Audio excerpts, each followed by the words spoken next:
ابھی پریشان حال بال بکھرے ہوئے رسول اللہ صلی اللہ علیہ وسلم کی خدمت میں حاضر ہوا۔ اس نے پوچھا، یا رسول اللہ صلی اللہ علیہ وسلم، بتائیے مجھ پر اللہ تعالیٰ نے کتنی نمازیں فرض کی ہیں؟ آپ صلی اللہ علیہ وسلم نے فرمایا کہ 5 نمازیں، یہ اور بات ہے کہ تم اپنی طرف سے نفل پڑھ لو۔ پھر اس نے کہا، بتائیے اللہ تعالیٰ نے مجھ پر روزے کتنے فرض کیے ہیں؟ حضرت صلی اللہ علیہ وسلم نے فرمایا کہ رمضان کے مہینے کے، یہ اور بات ہے کہ تم خود اپنے طور پر کچھ نفلی روزے اور بھی رکھ لو۔ پھر اس نے پوچھا، اور بتائیے زکوٰۃ کس طرح مجھ پر اللہ تعالیٰ نے فرض کی ہے؟ آپ صلی اللہ علیہ وسلم نے اسے شرع اسلام کی باتیں بتا دیں۔ جب اس اعرابی نے کہا، اس ذات کی قسم جس نے آپ صلی اللہ علیہ وسلم کو عزت دی، نہ میں اس سے جو اللہ تعالیٰ نے مجھ پر فرض کر دیا ہے کچھ بڑھاؤں گا اور نہ گھٹاؤں گا۔ اس پر رسول اللہ صلی اللہ علیہ وسلم نے فرمایا، اگر اس نے سچ کہا ہے تو یہ مراد کو پہنچا، یا آپ نے یہ فرمایا کہ اگر سچ کہا ہے تو جنت میں جائے گا۔ صحیح بخاری حدیث نمبر 1891 کہ رسول اللہ صلی اللہ علیہ وسلم نے یوم عاشورہ کا روزہ رکھا تھا، اور آپ نے اس کے رکھنے کا صحابہ رحمہ اللہ کو ابتدائے اسلام میں حکم دیا تھا۔ جب ماہ رمضان کے روزے فرض ہو گئے تو عاشورہ کا روزہ بطور فرض چھوڑ دیا گیا۔ عبداللہ بن عمر رضی اللہ عنہ عاشورہ کے دن روزہ نہ رکھتے مگر جب ان کے روزے کا دن ہی یوم عاشورہ آن پڑتا۔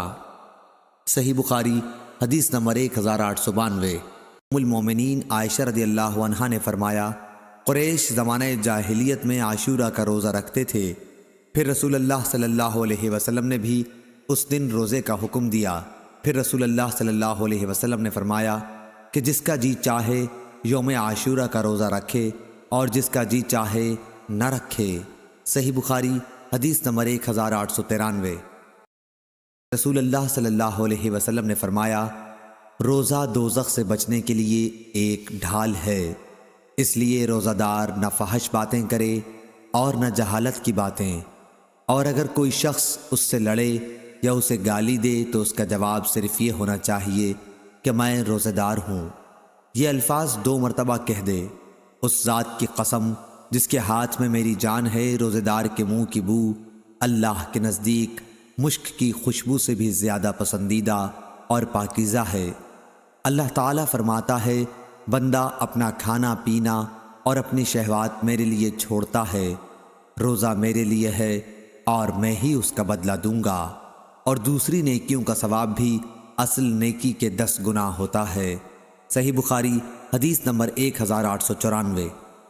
عمر رضی اللہ عنہ نے پوچھا، فتنے کے متعلق رسول اللہ صلی اللہ علیہ وسلم کی حدیث کسی کو یاد ہے؟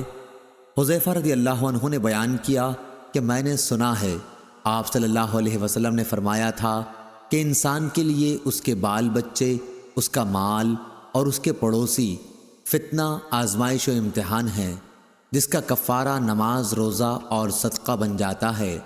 عمر رضی اللہ عنہ نے کہا کہ میں اس کے متعلق نہیں پوچھتا، میری مراد تو اس فتنے سے ہے جو سمندر کی موجوں کی طرح امڈ آئے گا۔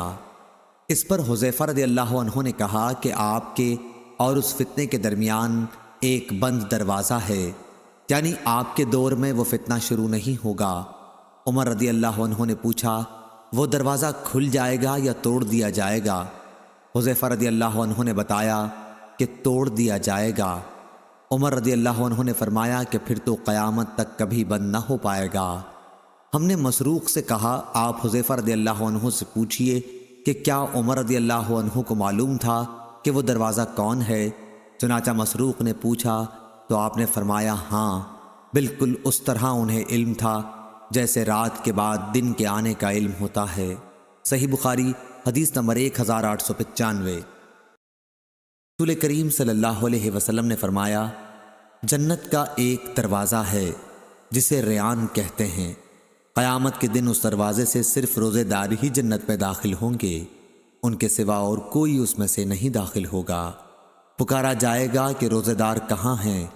وہ کھڑے ہو جائیں گے، ان کے سوا اس سے اور کوئی نہیں اندر جانے پائے گا، اور جب یہ لوگ اندر چلے جائیں گے تو یہ دروازہ بند کر دیا جائے گا، پھر اس سے کوئی اندر نہ جا سکے گا۔